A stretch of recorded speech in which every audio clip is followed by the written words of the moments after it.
요즘은 굉장히 인본주의가 많이 지배하고 있어서 오늘 본문에 있는 이런 사건을 사실 거의 다루지 않습니다.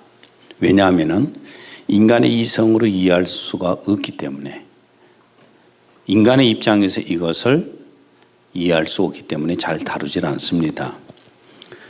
예수님은 오전 9시부터 오후 3시까지 십자가에서 6시간 동안 달려 계시면서 피 흘려서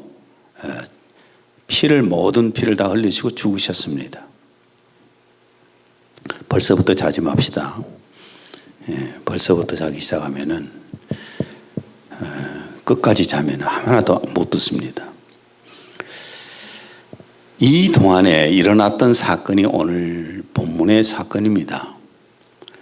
첫째는 정오 12시부터 오후 3시까지 태양이 빛을 잃었다고 했습니다. 마태복음 27장 45절, 이건 공동 번역으로 한번 읽습니다. 낮 12시부터 온 땅이 어둠에 덮여 오후 3시까지 계속되었다. 사진 하나 봐보세요. 태양이 저렇게 빛을 잃어버렸다는 겁니다. 지금 저것하고는 또 많이 다를 것 같아요. 저거는 그래도 좀 어느 정도 빛을 잃는 것 같이 보이잖아요. 그런데 성경 기록상으로 보게 되면 온 땅이 어둠에 덮였다고 했습니다. 3시간 동안, 갑자기 3시간 동안에 태양이 빛을 잃어버리고 세상이 어두워졌어요. 성경에 보면 태양이 멈춰서 날아가지 않는, 지지 않는 그런 모습도 보았고,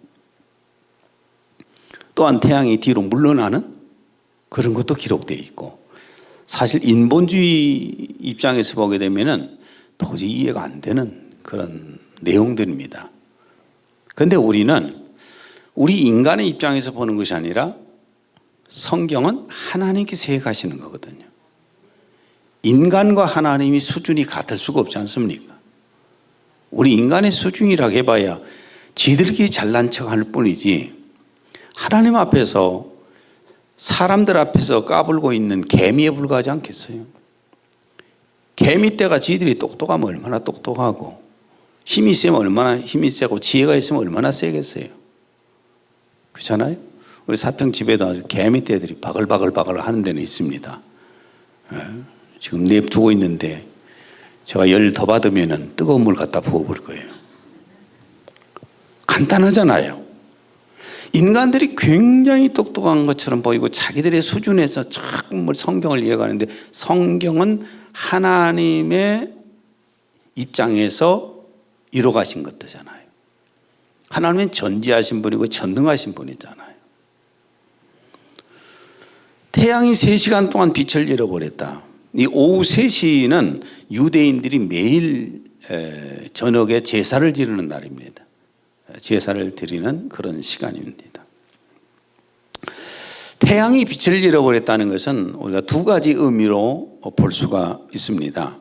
하나는 창조주 하나님, 예수님이 천지 만물을 말씀으로 창조하셨잖아요. 창조주 하나님께서 십자가의 고통을 받고 죽어가시자 주님께서 만드신 피조물인 태양이 빛을 잃어버렸다고 볼 수가 있는 것입니다. 로마서 11장 36절, 이는 만물이 주에게서 나오고 주로 말미암고 주에게로 돌아감이라. 이는 만물이 주에게서 나오고 주로 말미암았고 주에게 돌아감이라. 만물을 주님이 만드시고 주님이 붙들고 계시고 결국 주님이 심판하십니다. 제 방에는 딸기를 3그루를 키우고 있습니다. 내가 잊어버리고 물 안 주면 죽어요, 그 딸. 그죠? 내 손에 의해서 살고 있는 거예요. 내가 만약에 손을 떼어버리면 죽습니다. 시들어 죽어요. 그 사건이 주님께서 명령하시자 뭐가 말라 죽어버린 것처럼, 창조주 하나님께서 지금 십자가의 고통을 받고 있으니까, 죽음을 눈앞에 두고 있다 보니까 태양이 피조물이기 때문에 빛을 잃어버렸다는 겁니다. 그 다음에 또 하나는 성자 하나님을, 말씀 하나님을 십자가에 못 박은 인류에 대한 하나님의 진노와 심판을 보여주는 하나님의 초자연적인 사건입니다. 베드로후서 3장 7절. 현재 있는 하늘들과 땅은 그 동일한 말씀으로 보존되어 있으되 경건치 아니한 자들의 심판과 멸망의 날에 불사르려고 간수되어진 것이니라. 현재 있는 하늘들과 땅은, 하늘들은 이 공중과 저 우주 뭐 이런 쪽을 얘기하지요. 땅은 그 동일한 말씀으로 보존되어 있다. 주님이 지금 말씀으로 붙들고 계시는 거예요. 우주 전체가 지금 돌아가고 있지 않습니까? 정말 일정하게 다 돕니다. 지구가 도는 속도가 다 다릅니다. 지구가 공전하는 속도, 자전하는 속도가 다 일정하잖아요. 그런데 다른 또한 그 행성하고는 또 다릅니다. 이걸 다 하나님께서 일일이 다 하시는 거 아닙니까? 시계 초침 돌아가는 것하고 분침 돌아가는 것하고 시침 돌아가는 것 속에 안에 기계를 보면 기계가 아니라 돌잖아요. 그런 것처럼 하나님께서 인류 전체를 지금 다 총괄해서 돌리고 계시는 겁니다. 주님이 그렇게 하고 계시는데 경건치 아니한 자들의 심판과 멸망의 날에 불사르려고 간수되어진 것이라. 여러분, 인본주의 입장에서 보면 이건 도저히 상상도 못할 일이지만은 이 지구와 태양이 어느 날인가 불타게 됩니다. 불이 다 심판된다고 말해요. 그리고 지금 이 땅과 이 하늘은 사라지고 새 하늘과 새 땅을 하나님께서 만드시고 새 예루살렘을 만드신다겠습니다. 이걸 인간의 과학이나 인간의 상식, 인간의 수준으로 본다면 이게 어떻게 믿어지겠어요? 있을 수도 없는 일이겠지요. 그런데 우리 인간이 얼마나 대단합니까? 대단한 것처럼 보이지만 지금 코로나19도 못 잡았고 난립니다. 코로나19로 인해서 지금 전 세계가 난립니다. 지구는 인도는 사람들이 죽어서 지금 겐지스 강에 시체들이 막 떠밀려 가고 있습니다. 태우려고 해도 태울 수 있는 나무가 부족합니다. 지금 현재 이런 상황이에요. 그런데 코로나19 백신이 나오면은 뭐 또 괜찮을 것이다라고 판단들 하시겠지만 코로나20, 코로나21, 코로나22, 코로나23 계속해서 나온다고 지금 얘기하는데 그때마다 백신을 만들 때까지 또 고통을 받고 있고 또 하나 겨우 이거 해결되구나, 감기처럼 이거 백신만 맞으면 되구나 했는데 다시 또 코로나 21이 나오고. 인간은 한계가 있잖아요. 굉장히 똑똑한 것처럼 보여도요 한계가 있습니다. 지금 일본 보세요. 얼마나 일본인들 똑똑한 척합니까? 그런데 지진이 계속 흔들리잖아요. 유튜브 보세요. 빨리 일본 땅에서 도망가라고. 여기저기서 화산 폭발한 거 보세요. 때 아닌 토네이도가 일본을 막 강탈을 한 거 보세요. 일본에 원래 그거 없었잖아요. 요즘 일본은 장마철입니다. 때 아닌 장마가 쏟아져 가지고 난립니다. 뭔 재주로 막습니까? 인간은 한계를 느끼는 거예요. 근데 하나님이 어느 날인가 다 이걸 심판을 하신다는 겁니다. 이러한 것들을 하나님께서 보여주신 사건이 3시간 동안에 태양을 어둡게 만드신 거예요. 초자연적인, 인간으로서는 도저히 상상할 수 없는 일들이 터졌습니다. 이 예수님이 바로 창조주 하나님이라는 것을 보여주신 거예요. 또 하나 두 번째 사건이 일어났습니다. 50절에서 51절. 예수께서 다시 크게 소리 지르시고 영혼이 떠나시니라. 이에 성소 휘장이 위로부터 아래까지 찢어져 둘이 되고. 뭐가 찢어졌어요? 성소의 휘장이 찢어졌잖아요. 그렇죠? 성소의 휘장이 찢어졌는데 성막, 광야에 있었던 성막은 높이가 2m 좀 넘습니다. 그런데 이 성전은 다릅니다. 이 지금 현재 찢어졌다고 하는 휘장은 헤롯 성전을 지금 얘기합니다. 그런데 1세기의 유대 역사가 요세푸스의 기록에 따르면 헤롯 성전 휘장의 높이가 약 18m입니다. 여기가 지금 몇 메타나 될 것 같아요? 6m 정도밖에 되지 않습니다. 지금 여기가, 저 뒤쪽은 좀 낮고요. 6m 정도밖에는 되지 않아요. 그런데 이 고가 높이가 18m예요. 이 휘장 높이가 그렇다는 얘기입니다. 그 다음에 또한 폭은 옆에 폭은 9m예요. 9m하고 그 다음에 두께, 휘장 두께가 어느 정도 되냐면은 약 10cm 정도입니다. 저도 깜짝 놀랐어요. 이 정도 천이 아니라 10cm가 되는 천이에요, 휘장이. 근데 이게 18m나 되는 휘장 저 위에서부터 밑에까지 그냥 그대로 쫙 찢어지는 거예요. 그림 한번 봐보세요. 저렇게 쫙 찢어져 버리는 겁니다. 이쪽에 지금 법궤가 있잖아요. 이거 지성소예요. 저쪽이 성소고 쫙 찢어진 겁니다. 대제사장 외에는 저 휘장 안쪽에 있는 지성소에, 법궤가 있는 지성소에 대제사장이 속죄일에만 들어갈 수가 있습니다. 속죄일에 하루에 그 일일에 한 번 들어가는 것이 아니라 그날 몇 번 들어갑니다. 딱 그 7월 10일 날 속죄일에 대제사장이 딱 하루만 들어가는 그런 곳인데 저게 찢어져 버렸어요. 그것도 위에서부터 18m부터 밑에까지 찢었으면 누가 찢은 거예요? 사람이 올라가서 칼로 찢으려고 해도 10cm를 칼로 찢으려면 이게 얼마나 힘든 줄 아십니까? 사람이 올라가 찢을 수가 없죠. 한순간에 찢어졌는데 하나님께서 찢어버리신 거예요. 위에서부터 밑에까지 쫙 찢어버렸습니다. 히브리서 9장 3절에서 7절. 두 번째 휘장 뒷부분을 지성소라 불렀는데 거기에는 금향로와 전체를 금으로 싼 언약궤가 있고 그 안에는 만나를 담은 금 항아리와 아론의 쌍난 지팡이와 언약의 돌판들이 있더라. 둘째 성막은 대제사장이 1년에 한 번 혼자 들어가되 피 없이는 들어가지 아니했으니 이 피는 자기 자신과 백성들의 잘못들을 위해서 드리는 것이라. 예. 동물의 피를 잡아서 죽여서 피를 받아가지고 그 피를 가지고 7월 10일 속죄일에 대제사장이 그 피를 가지고 가서 법궤 위에 있는 속죄판이라고 그러는데 그 속죄판 위에다가 피를 붓습니다. 피를 붓게 되면은 법이 가려지잖아요. 법이 가려진다는. 그러니까 자신의 죄와 백성들의 죄를 덮어준다는 얘기입니다. 그게 바로 이제 지성소에서 속죄 드리는 의미예요. 휘장이 그러면 찢어져서 저 위에서부터 밑에까지 쫙 갈라져서 분리되었다는 것은 무슨 의미인가? 히브리서 9장 12절.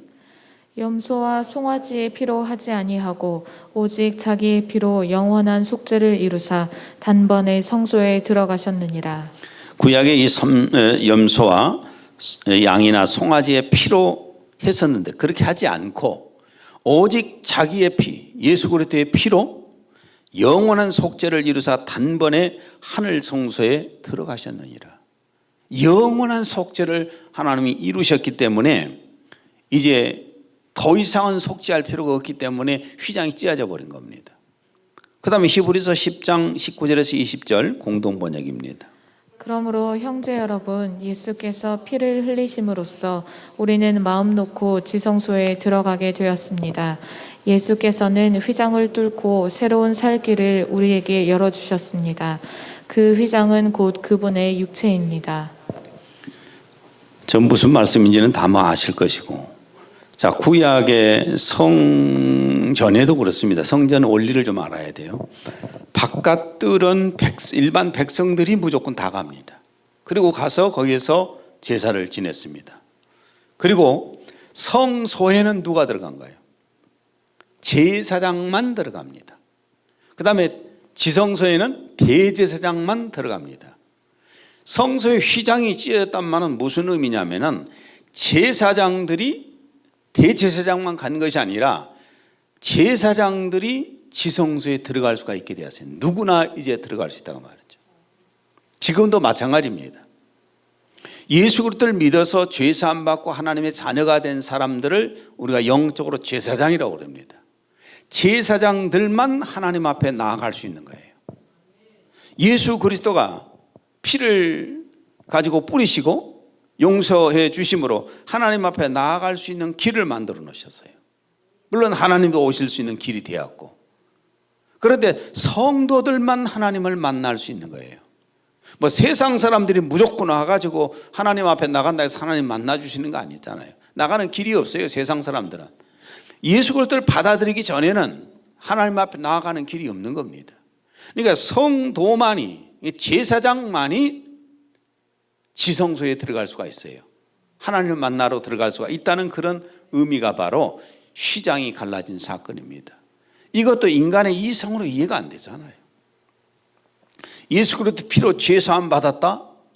그게 나하고 무슨 상관이 있어? 이성으로 생각하면 그렇잖아요.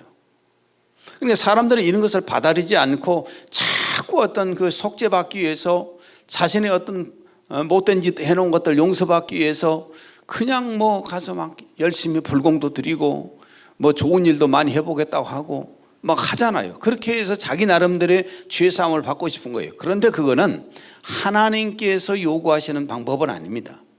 그러니까 죄사함 받는 목적이 뭡니까? 양심에 편하기 위해서가 아니라, 양심에서 어떤 자유를 얻기 위함이 아니라 내가 하나님 앞에 나아가기 위해서 죄사함을 받는 거예요. 목적이 다르다는 겁니다. 그래서 휘장이 갈라졌다는 것은 우리 성도들이 하나님 앞에 나아갈 수 있게 되었다는 거예요. 그래서 하나님 앞에 나아가서 우리가 기도할 수 있잖아요. 내가 정말 하나님의 자녀라면 하나님 앞에 엎드려서 우리의 필요를 구할 수도 있고, 또 하나님의 일을 내가 할 수도 있고, 그렇지 않습니까? 그 다음에 이 세 번째로 또 한 사건이 일어납니다. 51절에서 52절. 땅이 진동하며 바위가 터지고 무덤들이 열리며 자던 성도의 몸이 많이 일어나되. 네, 여기 또 공동문을 한번 제가 읽어드리면, 땅이 흔들리며 바위가 갈라지고 무덤이 열리면서 잠들었던 많은 성인들이 다시 살아났다. 이 말씀에 대해서, 이 부분에 대해서는 신학적으로 두 부분으로 해석을 합니다. 하나는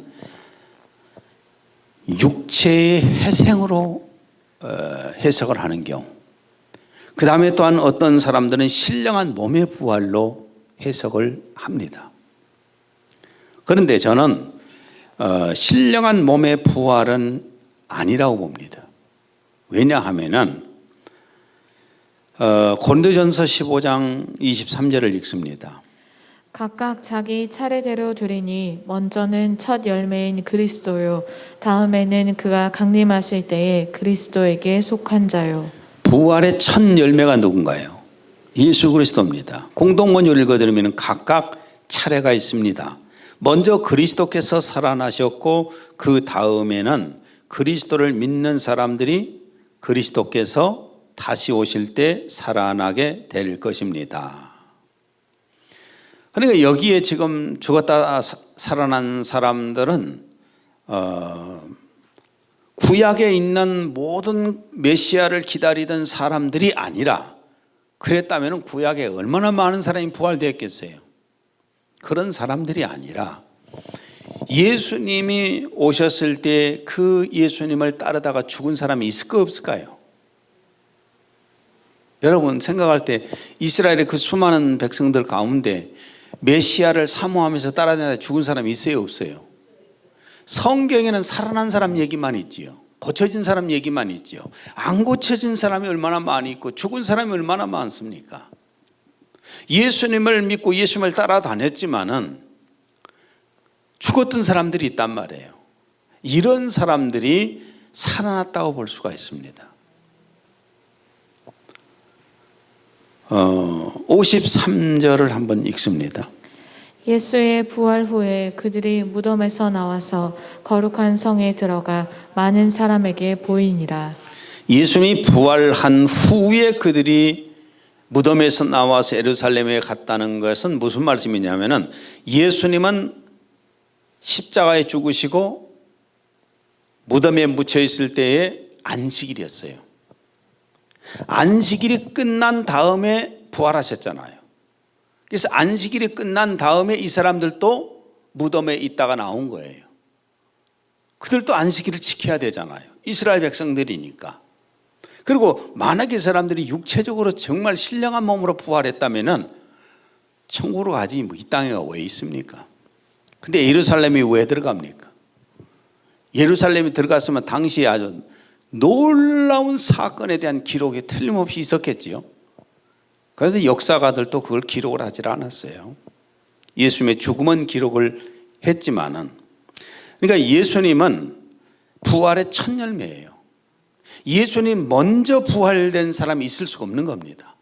다만 이들은 예수님이 오셔서 복음을 증거할 때 예수님을 믿고 따랐던 사람들 가운데 죽었던 일부의 사람들이, 그런 죽었던 사람들이 무덤에서 몸이 다시 일어났다는 겁니다.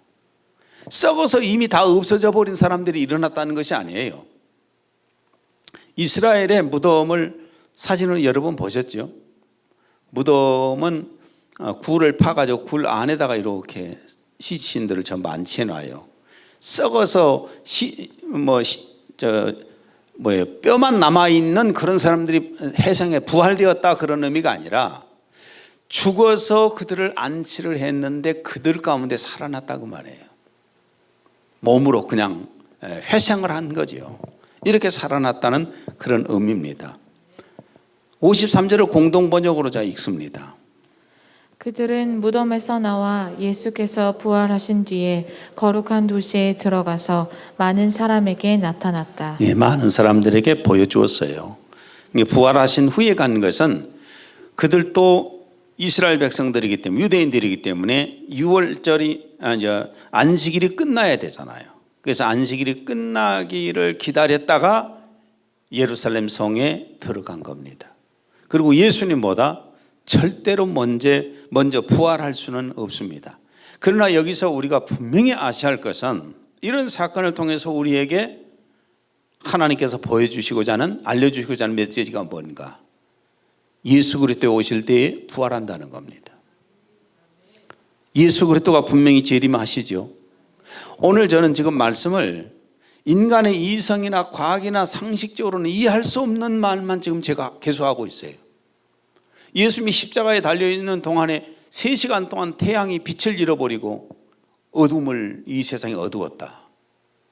누가 이런 걸 믿으려고 하겠어요? 오늘날 이런 설교 안 해요. 그러니까 오늘 오전에 여자분들에게, 아내들에게, 남편에게 순종하라, 복종하라, 이런 설교 요즘 안 합니다. 했다가는 여자들한테, 교회가 압도적으로 여자가 많잖아요, 쫓겨나요. 나 쫓겨날 각오를 하고 있어요. 김수민 자매 눈동자가 달라졌다니까 오늘 이 설교를 듣고. 이 하나님의 말씀은 그래요. 요즘은 여자분들이 워낙 세가지고 함부로 말도 못해요. 말 잘못했다는 큰 일 납니다. 요즘 정치인들 조금 말 잘못하면 가문이 망해요. 목사도 잘못하면 쫓겨나요. 근데 우리는 교회 여자분들이 워낙 순해서 그냥 남편에게 복종하라고 순종하라고 그랬더니 다 그러겠다고 끄덕끄덕 하잖아요. 아멘은 안 하지만. 요즘으로서는 이해가 안 되는 그런 부분들이 사실 성경에는 대부분이잖아요. 태양이 빛을 잃었다. 여러분, 이 성경을 인간의 이성이나 과학으로 이해하려고 하면은 이해가 안 된다니까요. 딱 남는 게 뭐냐면은 앞뒤 껍데기 이 가죽밖에 안 남을 거예요. 제가 성경을 처음 접할 때 그랬다니까요. 하나님이 천지를 만물을 창조하셨다는 이 대목을 보면서 그 뒤로 제가 안 것은, 이 첫 번째 창세기 1장 1절이 믿어지면은 크리스찬이고 안 믿어지면은 비크리스찬이에요. 창세기 1장 1절이 믿어지면 창세기 전체가 믿어질 것이고, 예수 그리스도의 마지막 재림에 오셔서 예루살렘을, 새 예루살렘을 만드신 것까지 다 믿어져요. 창세기 1장 1절을 믿습니까? 그럼 여러분은 구원받은 크리스찬이에요. 근데 이게 잘 의심이 안 믿어지려고 하지요. 하나님이 말씀으로 천지를 창조하셨다? 그러면 이미 의심스러운 크리스찬이에요. 근데 요즘 신학은 이걸 잘 안 믿습니다. 도저히 인간의 이성으로 하나님께서 아니 6일 동안에 어떻게 창조를 하냐. 우리가 나무 하나 가지고 목각을 만들려고 해도 얼마나 많이 걸리는데 이게 지수준하고 같다는 거죠. 그래서 하루가 1000년이다. 그래서 하나님께서 6000년 동안 세상을 창조하셨다. 이렇게 이해를 하려고 해도 이해가 좀 어렵죠. 1000년 동안 그거 만들었다고 해도 이해가 안 되잖아요. 아무리 인간이 노력해도 1000년 동안 노력해도 이거 만들겠어요? 모조 아니죠. 예. 모조는 만들겠죠. 예. 그러니까 인간의 상식이나 과학이나 이런 지식 가지고는 이성으로는 도저히 성경이 안 믿어져요. 어떻게 이런 것이 믿어지겠습니까? 영적인 세계 말하면 누가 그걸 믿어요? 사탄의 세계, 귀신이 지금 역사하고 있다는 거 누가 그걸 믿으려고 해요? 그러니까 성경에서 다 오락으로 재미로 그걸 만들고 있잖아요. 성경에서 재미로 만들고 있지만 진짜 귀신이 이 땅에서 수없이 많아요. 정말 많이 있거든요. 그런데 그걸 사람들이 믿으려고 한단 말이에요. 왜? 자기 눈에 보이는 거 들은 것만 믿으려고 그래요. 또한 성전 휘장이 짜져서 예수 그리스도의 피로 말미암아 죄 사함 받은 걸 누가 요즘 얼마나 믿으려고 합니까? 이론상이지. 그 다음에 예수 그리스도의 재림에 대해서 요즘 잘 안 믿잖아요. 우리가 교회를 나온다면 안 믿는다고 말은 못하지요. 그런데 그것을 설교를 듣고 아멘 하는 사람들이 많지도 않을 거예요. 그래서 자꾸만 설교 소리와 하나님의 나팔 소리로 친히 하늘로부터 강림하시리니 그리스도 안에서 죽은 자들이 먼저 일어나고 그 후에 우리 살아남은 자들도 그들과 함께 구름 속으로 끌어올려 공중에서 주를 영접하게 하시리니 그리하여 우리가 항상 주와 함께 있으리라. 예수님이 재림에 오실 때 죽은 자들도 부활이 되고 살아있는 우리도 부활되어서 저 공중으로 주님 계시는 곳으로 끌려 올라간다는 겁니다. 이게 믿는 것이 크리스찬이에요. 또 어떤 사람이 이렇게 주장합니다. 예수 그리스도 오실 때 죽은 자들이 부활된다고 했으니까 몸이 있어야 부활될 것이 아니냐고. 그럼 여러분 2000년 전에 성도들은 어떻게 부활합니까? 이미 썩어서 흙으로 다 돌아가 버리고 그 뼈다구 하나도 못 찾는데. 그러면 그들은 부활 못할 거 아니에요. 그러니까 굉장히 잘못된 자기들 이성으로 가르치는 거예요. 여러분 부활되는 것은 내 영혼에 신령한 몸을 입혀주는 거예요. 부활될 때 내 몸은 살아있는 사람들은 이 육체는요. 여러분 과학적으로 우리가 좀 분석을 해보면은 몸에는 물이 70%지요. 나 정도면은 아마도 65%, 초이자매 정도면 70%. 그죠? 그리고 나머지는 흙이에요. 흙과 물로 하나님이 만들어 놓으셨어요. 우리 몸 안에 물 빼고 나면 흙 아닌 것이 뭐 있겠습니까? 전부가 다 흙이에요. 다만 흙이 단단하느냐 물렁물렁 하느냐 차이죠. 땅땅한 것은 오래가고 물렁물렁한 것은 금방 없어져 버리잖아요. 죽으면은. 그렇잖아요. 전부 흙이에요. 이것이 부활된다는 것이 아니에요. 우리가 부활되는 순간에 우리 육체는 물은 물대로 다 증발해버리고 흙은 흙대로 다 땅으로 쏟아져 버려요. 그게 사건이 성경에서 보여준 사건이 뭐냐면 엘리야의 승천 사건이에요. 어떤 사람들은 엘리야가 몸 가지고 그대로 승천해 갔으니까 그대로 다시 온다고 그러는데 정말 이 무식한 소리를 하는 거예요. 인간의 이 흙을 가진 육체는 하늘로 올라갈 수가 없어요. 올라갈 수가 없습니다. 이 무게가 생각해 보세요. 올라가겠습니까? 그럼 이 엘리야의 몸이 올라갈 때 어떻게 했어요? 올라가는데 옷걸이가 없어지니까 옷이 뚝 떨어져 버리잖아요. 상식적으로 그것도 알 수 있는 것인데 왜 그렇게 생각을 못한가 모르겠어요. 여러분 엘리야의 몸이 하늘로 승천해 회리바람에 의해서 올라가는 거예요. 회리바람에 의해서 어느 정도까지는 올라가지만은 올라가는 순간에 거기 가서 몸은 흙은 흙대로, 그러니까 물은 물대로 증발해 버리고 흙은 흙대로 날아가 버리니까, 먼지가 돼서 날아가 버리니까 옷걸이가 없잖아요. 옷이 뚝 떨어지니까 엘리사가 그 옷을 주신 거예요. 우리가 부활되어서 올라갈 때에도 이 몸이 부활된 게 아니라니까요. 이 몸이. 또 어떤 분들은 그럽니다. 예수님 오실 때 젊었으면 좋겠다고. 왜요? 그러면 젊게 부활할 것 아니냐. 또 어떤 사람들은 그런 얘기합니다. 예수님 나이처럼 그 30대로 부활할 것이다고. 아니, 자꾸 육체의 모습을 생각해요. 신령한 몸은 달라요. 신령한 몸은 육체의 몸과는 다르다니까요.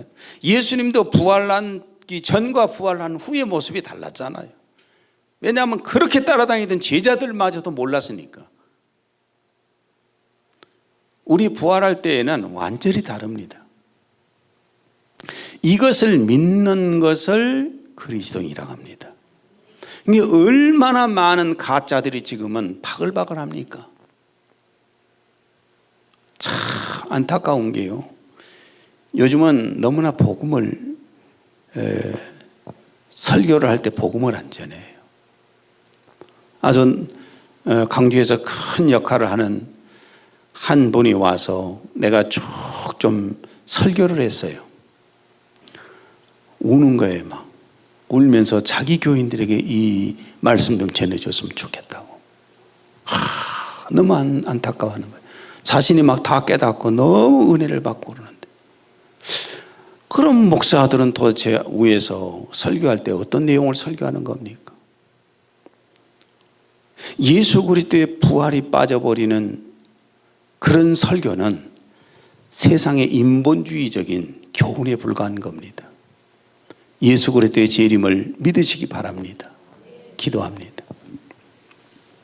하나님 아버지, 오늘은 예수님께서 십자가에 달리셨을 때에 3시간 동안 태양이 빛을 잃어버리고 온 땅이 어두웠던 사건과 예수님이 운명하실 때에 성전의 휘장이 위에서부터 아래까지 찢어졌던 이 사건과 또한 예수님이 운명하실 때에 지진이 일어나며 무덤이 깨지며 또한 그 당시에 죽었던 성도들이 다시 회생하는 이런 모습을 보았습니다.